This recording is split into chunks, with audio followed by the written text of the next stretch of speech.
जय माता दी। आज मैं आपको प्याज इजी तरीके से उगाना बताऊंगी, बिल्कुल कम जगह में, कम मिट्टी में और कम कंपोस्ट में।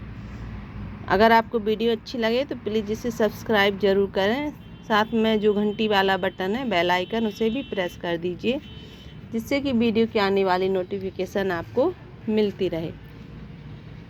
हमारे किचन में अक्सर क्या होता है कि हम देखते हैं कि जब हमारी प्याज इस तरह से हो जाती है तो कुछ लोग तो इसे फेंक देते हैं या कुछ लोग इसे काट कर खा लेते हैं। पर अगर जब मार्केट में इस तरह से जब प्याज की पत्तियां मिलती हैं तो हम महंगे दामों में उन्हें ख़रीद के ले आते हैं और फिर उन्हें बड़े चाव से खाते हैं। पर क्या आपको पता है कि इस महंगी जो वेजिटेबल है, जो हम मार्केट से ख़रीद कर लाते हैं, जो ताज़ी प्याज रहती है, अगर हम घर पर ही ग्रो कर लेते हैं तो आप देखिए इसमें ढेर सारी, जो आप देखते हैं कितने सारे इसमें प्लांट एक ही प्याज में निकल कर आ जाते हैं और हमें ढेरों हरी प्याज रोज़ ही खाने के लिए मिलती है। तो इस तरह से आप अपने गार्डन में भी ढेर सारी हरी प्याज हर 2 दिन में हार्वेस्ट कर सकते हैं। इनकी पत्तियां बहुत स्पीड से बढ़ती हैं और आप हफ्ते में करीब इन्हें 2 बार हार्वेस्ट आसानी से कर सकते हैं एक ही प्याज से। तो चलिए हम अपनी जो हमारी वेस्ट प्याज है हम उसको लगाएंगे और साथ में उसे ग्रो भी करेंगे बिल्कुल सरल तरीके से। अगर आपके गार्डन में इस तरह से किचन कंपोस्ट है तब तो अच्छा है, फिर तो आपको खाद नहीं डालनी पड़ेगी। अगर आप चाहें तो उसमें बिल्कुल भी किसी तरह की खाद ना डालें अगर आप किचन कंपोस्ट से अपनी खाद बनाते हैं, क्योंकि किचन कंपोस्ट की खाद भी एक खाद है और उसका यूज़ हम करीब 2 बार कर सकते हैं। मैं तो इसी तरीके से अपने गार्डन में किचन कंपोस्ट बना कर रख लेती हूँ और जब काफ़ी मात्रा में हो जाती है वो, तो फिर मैं उसमें कोई भी प्लांट ग्रो कर लेती हूँ, उसे सुखा भी लेती हूँ। तो आप इस तरह से अपने गार्डन में अगर आपके किचन कंपोस्ट की मिट्टी है तो आप उसे सुखा कर स्टोर कर सकते हैं और जब आपको इसका यूज़ करना हो तो आप उसका यूज़ करेंगे तो इसका रिज़ल्ट बहुत अच्छा आएगा। ये ड्राई खाद होती है, जैसे ही पानी पड़ता है इसमें तो इसमें काफ़ी मात्रा में माइक्रोब्स पैदा हो जाते हैं और हमें तुरंत ही हमारे प्लांट को कंपोस्ट मिलने लगती है। तो आप किचन कंपोस्ट में डायरेक्ट अपना प्लांट ग्रो कर सकते हैं, लेकिन अगर आपके पास गोबर की खाद है या बर्निंग कंपोस्ट है तो आप थोड़ी सी उसमें वो भी मिला सकते हैं। मैं क्या करूँगी कि अपनी जो किचन कंपोस्ट की खाद है उसमें मैं थोड़ी सी अपनी गोबर की खाद ज़रूर यूज़ करूँगी, क्योंकि मेरे पास है, इस वजह से। अगर नहीं है तो फिर मैं स्किप कर देती। तो मैं क्या करूँगी, जो हमारी गोबर की खाद है इसमें इतनी एक टब में है तो हमें ज़्यादा नहीं यूज़ करनी है, करीब हमें केवल 2 या 3 मुट्ठी ही हम इसका यूज़ करेंगे तो भी हमारे प्लांट की मिट्टी बहुत अच्छी हो जाएगी।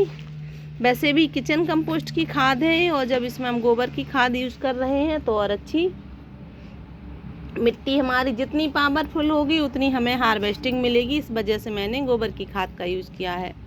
और यूज़ किया है मैंने इसमें, देखिए ये राख है, जो हमारी लकड़ी की राख है जो हम जलाते हैं, वो मैं अक्सर बचा कर रख लेती हूँ अपने गार्डन में यूज़ करने के लिए। तो आप इस तरह से अपने गार्डन में राख अगर आपके पास कहीं से मिल जाती है तो उसको आप स्टोर कर रख लीजिए, क्योंकि गार्डनिंग में राख का यूज बहुत ज़्यादा महत्व होता है इसका। और इसके यूज़ से हमारे प्लांट में ना तो कीड़े पड़ते हैं और जो फंगस रहती है वो भी अक्सर ख़त्म हो जाती है। इस वजह से आप हमेशा राख का यूज अपने गार्डन में ज़रूर करें मिट्टी के साथ। अगर आपके पास राख नहीं है तो आप थोड़ा सा हल्दी पाउडर का यूज भी कर सकते हैं, जो कि हर घर में ही मिल जाता है। मैंने इन सबको अच्छे से मिला लिया है और मैं क्या करूँगी, मुझे इतना बड़ा टब भरना है। आप देखिए ये हमारा टब करीब 7 इंच गहरा है, 7 या 8 इंच गहरा है और इतने में इसकी रूट्स अच्छे से फैलती रहेंगी और हमें काफ़ी मात्रा में फ्रूटिंग भी इससे मिलने वाली है। तो हम क्या करेंगे, पहले हम इसको फिल करेंगे अच्छे से। मैंने इसके नीचे थोड़ी अपनी जो छत पर झाड़ू लगाई थी उसका कचरा निकला है तो वो भी इसी में मिला दिया है। अगर आपके पास कोई भी किचन कंपोस्ट का कचरा या कोई भी झाड़ू का कचरा या कोई भी पत्ते वगैरह हैं तो आप उसका यूज अगर करते हैं तो वो भी आपके प्लांट के लिए बहुत अच्छा है, क्योंकि वो कंपोस्टिंग का काम करेगा। मेरे पास अभी इस समय कचरा नहीं था, किचन का कचरा, इस वजह से मैंने नहीं मिला पाया, क्योंकि मैंने दूसरा प्लांट ग्रो कर लिया है उसमें। अगर आपके पास है तो किचन के कचरे में ज़रूर इसको यूज़ कीजिए और इसको आधा भर लीजिए। मेरे पास थोड़ा सा ही था, इस वजह से मैं उतना ही यूज़ कर रही हूँ। अब इसके बाद मैं यूज़ करूँगी इसमें इसकी मिट्टी को। तो मिट्टी मैं फुल करने वाली हूँ इसमें। थोड़ी से फूल पड़े थे, थोड़ी सी पत्तियाँ पड़ी थी, तो मैंने अब उन्हें उठाकर इसमें रख लिया है। याद आ गया कि एक जगह रखे थे थोड़ी से, तो मैंने इसमें मिला दिया है। आप इस तरह से कंपोस्टिंग, मैंने याद आया कि अगर आपको बता देंगे तो आपको ज़्यादा अच्छे से समझ में आएगा। अब हम इसमें क्या करेंगे, अब हम इसके ऊपर भर देंगे मिट्टी। मिट्टी भरने से एक कंपोस्टिंग इनकी जल्दी हो जाएगी और एक कंपोस्ट में बदल जाएंगे। और हम जब प्याज इसमें लगाएंगे तो इसको कंपोस्ट मिल जाएगी इन पत्तियों से, क्योंकि ये सड़कर कंपोस्ट ही बनने वाली हैं।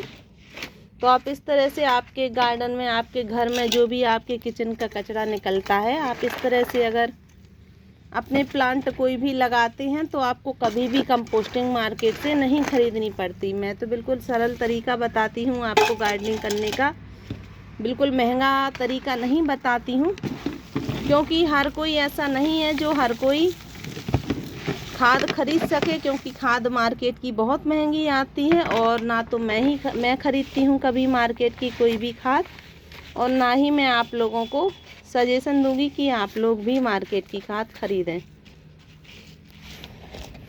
क्यों ना हम अपने घर में ही ढेर सारी खाद बना लें, जो कि हमारे घर में अक्सर फेंक दी जाती हैं। तो उसी को अगर हम यूज़ करेंगे तो हमारे लिए ज़्यादा अच्छा है, हमारे एनवायरनमेंट के लिए। आप देखिए मैंने इसमें थोड़ा सा होल किया है, ये प्याज रख दी है।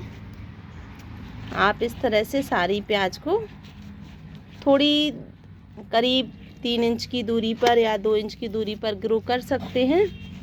फिर हमें मिलेंगी इसमें से ढेर सारी पत्तियां, पर ढेर सारी पत्तियों के लिए हमें थोड़ी इनकी केयर करनी पड़ेगी, जो कि आपको आगे बताने वाले हैं। और आप देखिए कि मैंने इनको सबको इसमें इस तरह से लगा दिया है, और ये थोड़ी थोड़ी सी दिख रही हैं। तो दिखने का कारण क्या है कि मैं इनके ऊपर थोड़ी ऊपर से मिट्टी और मिलाऊंगी। और अगर मिट्टी नहीं है आपके पास तो आप इस तरह से, अगर गोबर की खाद है तो आप उसी का यूज़ कीजिए, लेकिन अगर आपके पास मिट्टी है तो फिर आप मिट्टी का यूज़ कर दीजिए। मेरे पास मिट्टी इतनी ही थी, बस थोड़ी गोबर की खाद पड़ी है, इस वजह से मैं ऊपर से गोबर की खाद का यूज़ कर रही हूँ।